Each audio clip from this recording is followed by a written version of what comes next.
Tal vez creas conocer a Pulgarcito, el niño astuto y encantador que vence obstáculos y regresa a casa. Así lo cuentan los cuentos dulces, los que se narran antes de dormir. Pero esa versión es una mentira. En su forma original, escrita por Charles Perrault, Pulgarcito es abandonado por sus padres, perseguido por un ogro caníbal y testigo de una masacre que él mismo provoca. No hay magia que lo salve, ni bondad que lo defina. Solo hambre, sangre y supervivencia. Este no es el Pulgarcito de los libros dorados. Es el que dejó migas en la oscuridad y nunca volvió a ser un niño. La luz del amanecer no traía consuelo.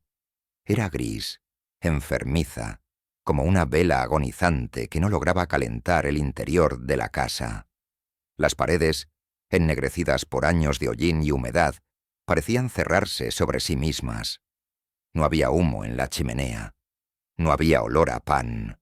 Solo el crujido de los techos resecos, el temblor en los dedos del padre y la respiración pesada de la madre, que miraba a sus hijos dormir como si no fueran suyos, como si ya no estuvieran allí.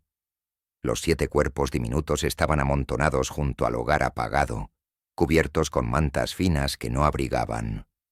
Dormían encogidos, pero sus rostros delataban la vigilia del hambre.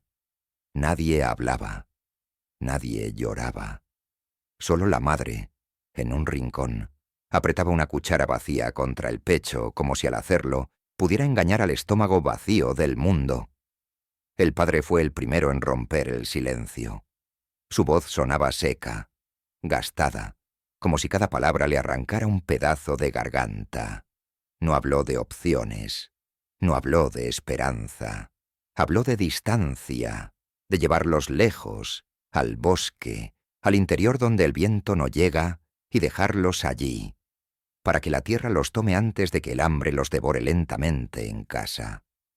La madre no respondió. Sus ojos vacíos se llenaron de agua sucia, pero no negó, no gritó, solo asintió, apenas, como si ya lo hubiera hecho antes, como si su alma estuviera encerrada en un lugar donde los hijos no tienen rostro. En la penumbra, uno de los niños no dormía. Pulgarcito no era más que un punto entre sus hermanos. El menor, el más delgado, el más callado. Pero sus ojos abiertos brillaban como 2 carbones aún vivos en medio de la brasa extinguida. Había escuchado cada palabra. Había sentido como el miedo se pegaba a las paredes como moho. No lloró, no tembló, solo esperó. Y cuando la noche cayó otra vez, cuando los demás dormían y los padres suspiraban al otro lado del cuarto, Pulgarcito se deslizó fuera del lecho. Salió con pasos descalzos hacia el patio, bajo una luna turbia, y comenzó a recoger piedras blancas. No muchas, solo las suficientes. Las escogió como quien escoge semillas para un campo maldito. Las guardó en los bolsillos del pantalón raído. Y regresó. Nadie lo notó. Nadie lo escuchó. Porque nadie esperaba que algo pequeño pudiera resistirse al olvido. El viaje comenzó al amanecer siguiente. Los padres, con rostros de madera, se presentaron ante los hijos con sonrisas tensas, falsas como el pan de ceniza que fingieron ofrecer. Con una voz que apenas se sostenía, la madre dijo que saldrían al bosque a recoger leña, que era un día hermoso, que todos juntos podrían traer algo de regreso. Los niños, demasiado débiles para sospechar, obedecieron. Uno de ellos lloró por la falta de desayuno, pero no hubo respuesta. Solo un gesto apurado del padre para que caminaran más rápido. La tierra, húmeda de escarcha, crujía bajo los pies. El bosque parecía cerrar sus ramas tras ellos, como si se tragara la memoria del camino. Pulgarcito caminaba al final de la fila. De vez en cuando, soltaba una piedra blanca con la punta de los dedos. No miraba hacia atrás. No hacía ruido. Solo dejaba caer las piedras como quien suelta migajas de alma. Cada piedra era un testigo. Cada una marcaba el paso por un mundo que no quería recordarlos. El sol apenas traspasaba las copas negras de los árboles. El aire era frío y olía a leña húmeda, a hojas podridas, a tiempo detenido. Cuando llegaron al corazón del bosque, los padres hicieron una pausa. El padre fingió cortar ramas. La madre dijo que volverían pronto, que no se movieran, que se quedaran allí, donde el musgo crecía más denso. Uno de los hermanos preguntó si podían encender un fuego. El padre no respondió. Solo se alejó. La madre lo siguió sin mirar atrás. El silencio que quedó fue espeso. Ningún pájaro cantaba. Los niños recogieron hojas secas. Uno se sentó a llorar. Otro comenzó a jugar con un palo, tratando de hacer una espada. Solo Pulgarcito se quedó de pie, contando las piedras en su mente, escuchando los sonidos del bosque. Sabía que no regresarían. No esa vez. Y cuando el sol comenzó a caer, reunió a sus hermanos con una mirada. No explicó. Solo caminó. Y ellos lo siguieron. Las piedras estaban allí, frías, blancas, como huesos de un esqueleto escondido en la maleza. Brillaban con una luz débil bajo la luna. Era el único camino real que quedaba. Llegaron a casa al anochecer, cuando la oscuridad comenzaba a tragarse los caminos. La vivienda parecía más pequeña que antes, más silenciosa.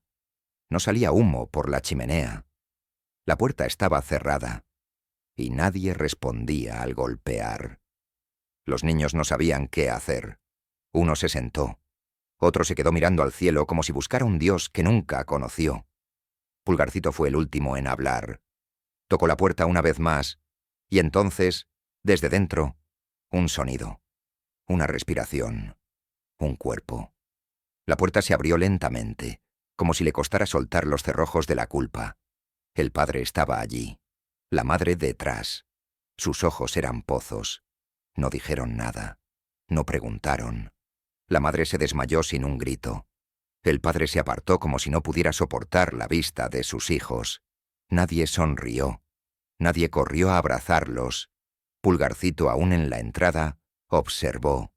Supo que no había perdón, solo fracaso. No les abrían por amor, sino porque no habían muerto. Y mientras entraba, su mente ya no pensaba en piedras blancas. Pensaba en lo que vendría después, porque el hambre no había terminado.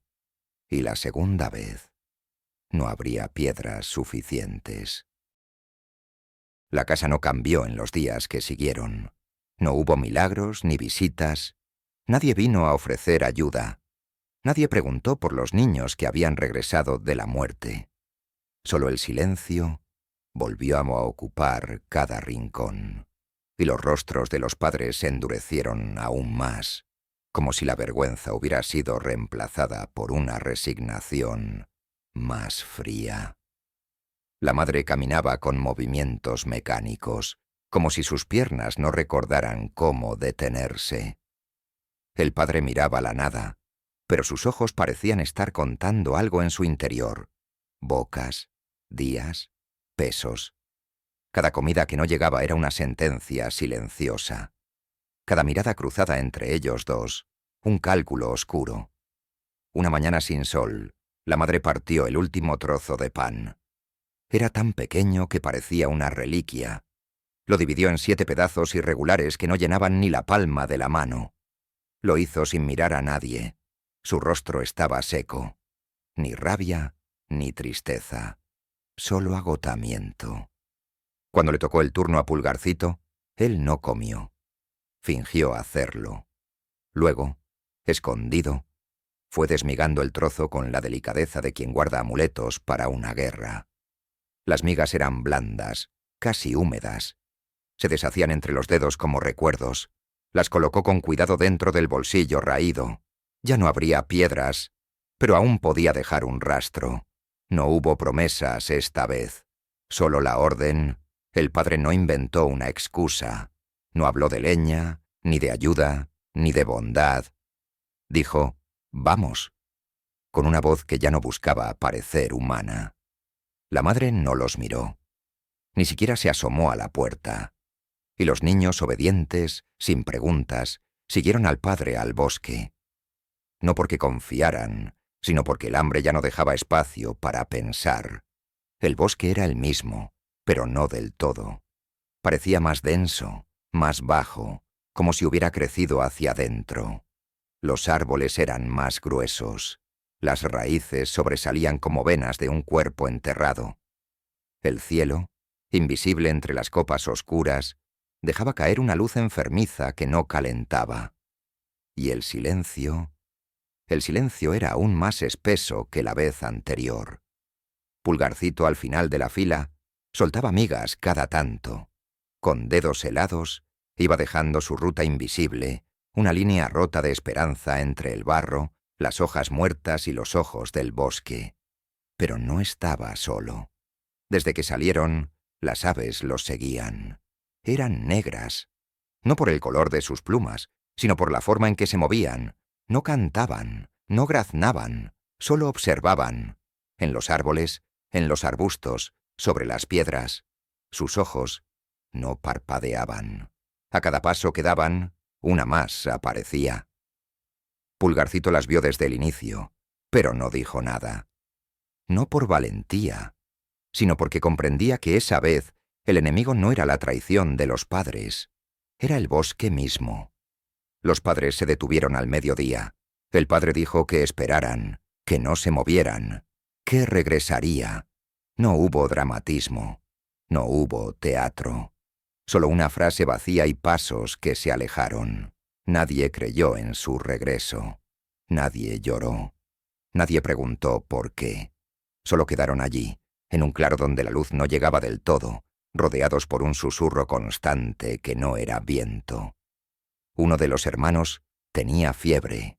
Su piel ardía y sus ojos se movían rápido, como si soñara con monstruos incluso despierto.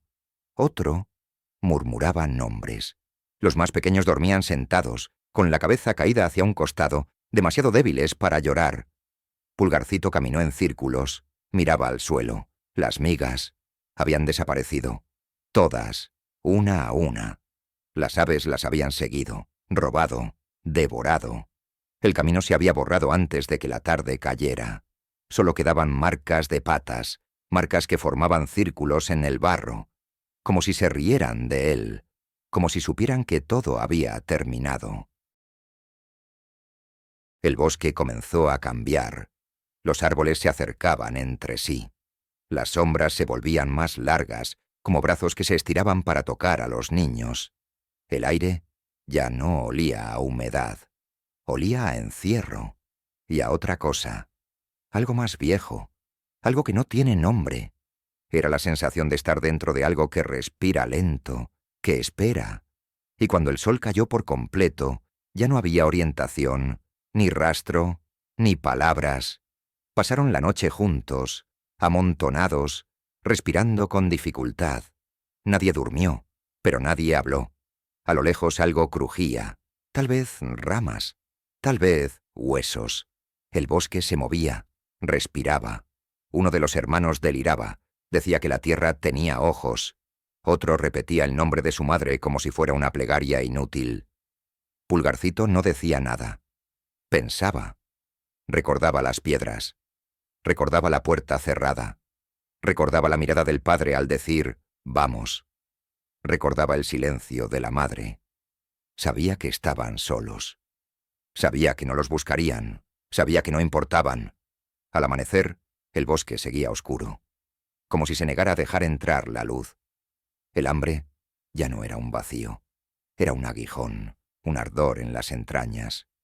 Caminaron sin rumbo. Los pies heridos, los labios partidos, las bocas secas. Y entonces, después de horas, o tal vez días, llegaron a un claro. Y en el claro, una casa. No parecía real, no por su belleza, sino por su forma. No tenía techo visible. Las ventanas eran pequeñas, demasiado altas. El humo que salía de la chimenea era espeso y olía a grasa vieja. La madera de las paredes no estaba clavada. Parecía que había crecido de la tierra. No era una casa de cuentos, era una trampa. Una boca. Pero era una puerta. Y no había más opciones. Pulgarcito fue el primero en acercarse. Tocó con los nudillos huesudos. El sonido no era madera. Era hueco, como un ataúd. La puerta se abrió. Y nadie respiró. La puerta no se abrió del todo. Solo un resquicio. Lo suficiente para que se asomara un rostro pálido, demacrado, con los ojos rojos por el llanto o por el insomnio. Era una mujer, pero su expresión carecía de expresión. Tenía los labios partidos y la mirada clavada en algún punto detrás de los niños, como si no quisiera verlos de frente, como si al hacerlo confirmara su condena. No preguntó nada. No los recibió con sorpresa ni ternura. Solo los miró durante unos segundos que parecieron horas. Y luego abrió un poco más, no para dejarlos pasar, sino para que entrara el miedo. Dentro, la casa olía a grasa rancia, a piel quemada, a encierro largo. Las paredes parecían haber sido talladas en carne seca. Todo estaba húmedo, tibio, como si la casa respirara. Los techos eran bajos, y las esquinas estaban cubiertas de trapos colgados que se mecían sin viento. La mujer habló por fin, con una voz hueca, como si repitiera palabras que había dicho muchas veces antes. Les advirtió que se fueran, que allí no había salvación, que el ogro no tenía compasión, que olía la carne humana como otros huelen el pan recién hecho. Pero los niños no se movieron. No por valor, sino porque ya no tenían fuerza. Uno de ellos cayó al suelo sin desmayarse, simplemente se rindió al peso del cuerpo. La mujer los miró otra vez, esta vez con un dolor más profundo, como si dentro de sí algo muriera al recordar. Les hizo un gesto. Entraron. La casa no tenía habitaciones. Era una sola masa de madera enferma, con muebles clavados al suelo y manchas oscuras que no se borraban. En un rincón, 7 pequeñas camas con sábanas idénticas. Junto a ellas, otras camas más pequeñas, con almohadas bordadas y mantas gruesas. Allí dormían las hijas del ogro. Nadie sabía cuántas eran. Nadie sabía si dormían o fingían. Sus rostros eran redondos, sus bocas abiertas. Llevaban coronas toscas sobre la cabeza, como si jugaran a ser princesas en medio del infierno.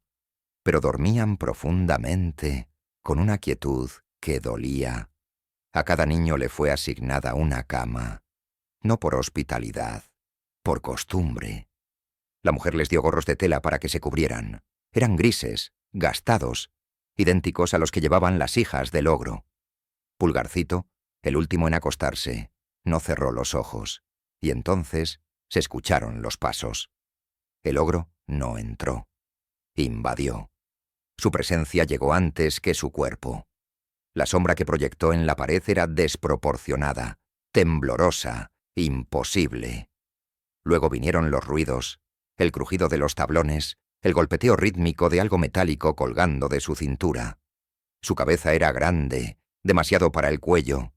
Su piel, grisácea, marcada por costras y manchas. Tenía las uñas largas, negras por la suciedad y la sangre seca. Su aliento era denso como grasa derretida. Sus ojos, hundidos, parecían sonreír aunque la boca no lo hiciera. Se detuvo en el centro de la habitación. Olfateó el aire. Cerró los ojos. Su voz no fue un rugido. Fue casi un susurro, como una plegaria al revés. Decía que olía carne viva, que algo nuevo había entrado, que su casa le hablaba. La mujer inmóvil observaba desde la cocina. Sus manos apretaban un cuchillo, pero no lo alzaba. Solo lo sostenía. El ogro se acercó a la mesa. Había huesos sobre ella, de niños, de animales, de lo que quedara. Nadie podía saberlo con certeza. Con una calma repugnante, se sentó. No comió. No bebió. Solo esperó. Luego dijo que los dejaría dormir, que los probaría al amanecer, como si fueran pan enfriándose. Dio una orden a su esposa en un idioma que no pertenecía a este mundo. Ella asintió. bajó la cabeza. Y en la oscuridad, los niños se hundieron bajo las mantas. Solo Pulgarcito se mantuvo alerta. Contaba los segundos. Escuchaba el respirar del ogro, el crujido del cuchillo contra la madera, el murmullo de las ogresas en sueños. En algún momento, el ogro se levantó, caminó hasta la habitación, se detuvo. No encendió luces, solo respiró. Luego, con una lentitud enfermiza, se dio media vuelta y desapareció. Pero esa noche no terminaría en silencio. Pasada la medianoche, cuando el aire se volvió más frío y la humedad comenzó a filtrarse por las paredes como sudor de un cuerpo dormido, Pulgarcito se levantó. Sus pasos eran casi inexistentes. No despertó a nadie. Se acercó a sus hermanos, uno por uno. Les quitó los gorros y los sustituyó por las coronas de las hijas del ogro. El contacto con el cuero cabelludo era helado. El peso de las coronas parecía cargar siglos de culpa. Luego, colocó los gorros sobre las cabezas de las niñas dormidas. No lo hizo con rabia, ni con esperanza. Lo hizo porque sabía, porque había sentido en el aire la intención, porque los cuentos no mienten cuando hablan de monstruos. Volvió a su cama, cerró los ojos y esperó. El ogro entró poco después. No encendió velas, no hizo ruido. Su presencia era una marea oscura. En la mano, un cuchillo, largo, de hoja sucia. Su respiración era más rápida. No hablaba, solo jadeaba. Se acercó a las camas. Contó con los dedos. Se inclinó sobre cada cabeza. Tocaba los gorros. Reconocía la textura. Y entonces comenzó. No hubo gritos, solo golpes secos. Cortes certeros, uno tras otro. El cuchillo bajaba. La sangre salpicaba en la oscuridad. Las coronas caían al suelo como platos rotos. El ogro no dudó. No se detuvo. Mató a sus hijas como si fueran enemigos invisibles, como si su hambre hubiera vencido incluso el recuerdo. La oscuridad se llenó del olor de la sangre tibia. La mujer desde la cocina no hizo ruido. Cuando terminó, el ogro suspiró. Se limpió las manos en la manta. Se fue a dormir.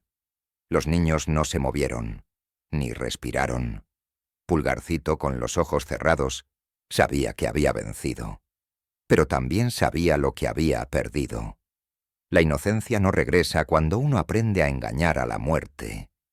Y en el suelo, 7 coronas ensangrentadas marcaban el precio del amanecer. El grito no fue humano. Fue una herida abierta en el aire. Un estallido seco, desgarrador, que sacudió las paredes de la casa como un trueno surgido de las entrañas de la tierra. Era la voz del ogro, pero no era la voz que usaba para amenazar o reír. Era una voz rota, arrancada de un cuerpo que había comprendido, por fin, lo que había hecho. En la habitación, las pequeñas camas estaban empapadas de sangre. Las coronas caídas y las sábanas manchadas eran las únicas testigos de la tragedia. Las hijas del ogro, pequeñas ogresas de carne tibia, yacían sin vida, degolladas por la mano misma que las había engendrado. El amanecer apenas comenzaba a teñir de gris los bordes del mundo, y ya nada sería igual. Pulgarcito no movió un músculo. No susurró. No celebró. Permaneció inmóvil, con los ojos cerrados, mientras los gritos del ogro sacudían la estructura entera. Era como si el aire se hubiera congelado en su garganta. Uno de sus hermanos gimió. Otro temblaba bajo la manta, luchando por no orinarse encima. La mujer del ogro no hizo nada. En la cocina, con los ojos vacíos, limpiaba un plato con un trapo sucio, como si ese gesto mecánico pudiera protegerla de la violencia que se avecinaba. La casa vibraba con cada paso del ogro. Se oían crujidos, objetos rompiéndose, madera astillada. El cuchillo fue lanzado contra la pared con tanta fuerza que quedó clavado en una viga. Luego, el silencio. Un silencio más denso que el grito. Un silencio que parecía contener algo peor. El ogro respiró con dificultad. Luego se arrastró por la casa, rugiendo nombres que nadie quería oír. Aullaba como una bestia herida, pero en su dolor había algo más peligroso, una furia que buscaba una dirección, y pronto la encontró. Los niños ya no estaban en las camas ensangrentadas. Se habían deslizado por entre las tablas del suelo, por un pasadizo que la esposa del ogro les indicó con una mirada apenas perceptible, como un gesto de redención tardía. Corrieron hacia el bosque, sin rumbo, sin fuerza, sin destino. Solo escapaban. El ogro, al descubrir la huida, enmudeció. Solo por un instante. Luego bajó al sótano, y allí, entre cofres podridos y telarañas, encontró las botas. Las botas de 7 leguas. No eran botas comunes, eran enormes, de cuero oscuro y suela gruesa, cubiertas de barro seco, sangre antigua y runas apenas visibles. Al calzárselas, el ogro pareció crecer. Sus piernas temblaron por un momento, como si resistieran el poder que ascendía desde sus pies. Luego dio el primer paso y desapareció. No por arte de magia, sino por velocidad. Las botas lo impulsaban más allá del límite de lo humano. Cada zancada lo desplazaba una legua entera. Cada huella que dejaba en la tierra era una grieta. No corría. Se deslizaba como una flecha lanzada por un dios ciego. El bosque no podía seguirle. El viento quedaba atrás. Y los niños, apenas dispersos entre árboles deformes, escuchaban el sonido de la tierra partiéndose bajo cada uno de sus pasos. Pulgarcito no corría. Se detenía, observaba, escuchaba, entendía. Sabía que no podía huir por siempre. El ogro lo superaba en fuerza, tamaño, velocidad. Pero el ogro tenía algo que él no. Dolor. El dolor nubla. El dolor convierte la furia en torpeza. Mientras el ogro gritaba los nombres de sus hijas y destrozaba árboles enteros en su búsqueda, Pulgarcito pensaba. Buscaba un lugar donde esperarlo, donde esconderse, donde planear. Lo encontró bajo un roble viejo, hueco, con raíces tan grandes que formaban una caverna subterránea. Allí se arrastró. No llamó a sus hermanos. No podía cuidar de todos. No ahora. El ogro pasaría por allí. Lo sabía. Sentía el temblor del suelo, el sonido de las botas acercándose como truenos de un cielo sin nube. Pulgarcito se encogió bajo la raíz, cubierto de barro, con la respiración detenida. Y entonces lo vio. El ogro apareció entre los árboles como una figura salida de una pesadilla. Avanzaba a zancadas imposibles, jadeando, con la mirada descompuesta. Se detenía en cada claro, aullaba, escupía espuma, lloraba sin lágrimas, decía los nombres, los repetía, murmuraba cosas que no eran idioma, se tambaleaba. El cuerpo ya no le respondía del todo, la furia lo había vaciado, y por fin se derrumbó. Cayó de rodillas, luego de lado. Su cuerpo se sacudió una vez, como un caballo en el lodo, luego quedó quieto. Dormía, exhausto, destruido, con las botas aún puestas. Pulgarcito salió del escondite como una sombra. Caminó hacia el ogro con pasos firmes. No temblaba, no dudaba. Su cuerpo pequeño se acercó al cuerpo gigante sin pestañear. Miró sus manos. Observó los dedos deforme. Olfateó el hedor.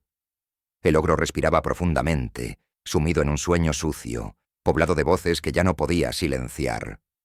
Pulgarcito no sintió compasión, no sintió miedo, solo una certeza. Ahora era su turno. Se agachó y tocó las botas. Eran cálidas, vibraban, como si aún tuvieran conciencia. Las desató con cuidado. No hizo ruido. El ogro murmuró algo, un nombre, un sollozo. Luego volvió al silencio. Pulgarcito retiró una bota, luego la otra. Pesaban más que él, pero las cargó. Se alejó con ellas. No miró atrás. En lo profundo del bosque, se las calzó. Al principio no encajaban, pero algo en las botas se amoldó a él, como si reconocieran su nuevo dueño, y cuando dio el primer paso, voló. No literalmente, pero así lo sintió. El suelo desapareció bajo sus pies. La distancia ya no era un obstáculo. El bosque se abrió. La tierra retrocedió. La segunda zancada lo llevó a las colinas, la tercera a la ribera del río, la cuarta a la puerta de su casa. Y allí se detuvo. No golpeó, no llamó, solo miró. Detrás de la madera, su madre aún lloraba. Su padre aún se encogía en la oscuridad. Pulgarcito no era el mismo, y en sus pies las botas aún vibraban con hambre. No volvió a ser un niño. El que cruzó la puerta aquella noche no era el mismo que había salido con los bolsillos llenos de piedras blancas. Tenía el mismo tamaño, el mismo nombre, el mismo silencio. Pero ya no era Pulgarcito, era otra cosa. Algo afilado, difícil de mirar a los ojos. Sus hermanos, pálidos y exhaustos, entraron detrás de él sin hacer ruido. El padre se derrumbó al verlos, la culpa reventando en su estómago como un cuchillo oxidado. La madre no dijo nada. Se arrodilló frente a ellos, tocó sus rostros como si fueran fantasmas y se echó a llorar, pero sus lágrimas no tenían sonido. Pulgarcito los observó un momento desde la entrada. No lloró, no habló. Solo se quedó allí, con las botas manchadas de barro seco, como un testigo impasible de su propio regreso. Y cuando la puerta se cerró, no fue un final. Fue solo otra página en un libro que ya no se leía con inocencia. Esa noche durmió con las botas junto a su cama. No porque temiera perderlas, sino porque ya no confiaba en el mundo sin ellas. Y cuando el amanecer despuntó gris y cortante, ya no estaba. Había comenzado a moverse. Los pueblos comenzaron a hablar de un niño que atravesaba regiones enteras en un solo parpadeo. Nadie lo veía llegar. Nadie lo veía marcharse. Aparecía en las cocinas reales, junto a las mesas de los nobles, a las puertas de las fortalezas. Entregaba cartas, mensajes sellados, secretos que solo él podía aportar. Pero no lo hacía por deber. Lo hacía por instinto, porque podía, porque había descubierto que moverse más rápido que el mundo era una forma de no pertenecer a él. Pronto los reyes comenzaron a confiar en él. Le ofrecieron monedas, joyas, promesas.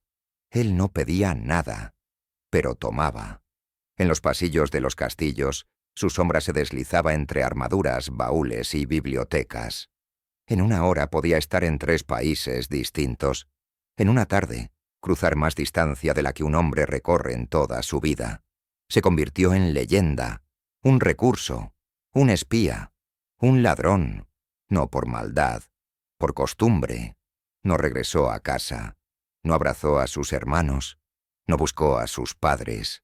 Había algo en él que ya no quería raíces. Dormía en las torres de los fuertes, en los tejados de las posadas, en los cementerios de pueblos donde nadie lo conocía. Robaba no por hambre, sino por precisión, como si cada robo fuera una forma de recordar que el mundo le debía algo, que nadie, ni Dios, ni rey, ni ogro, había venido a salvarlo cuando más lo necesitaba. Y en las noches, cuando se quitaba las botas para descansar, soñaba con coronas infantiles flotando sobre almohadas empapadas, con cuchillos en manos grandes, con migas que desaparecían en el barro, y al despertar calzaba de nuevo las botas y se marchaba, sin decir adiós. Hubo una última carta, entregada en manos del monarca más poderoso de aquella región. Era pequeña, doblada en 3 partes, sin sello, sin remitente. El rey la leyó en silencio. Nadie supo lo que decía, pero esa misma tarde el rey lloró, y esa noche los cofres fueron vaciados, las bóvedas cerradas.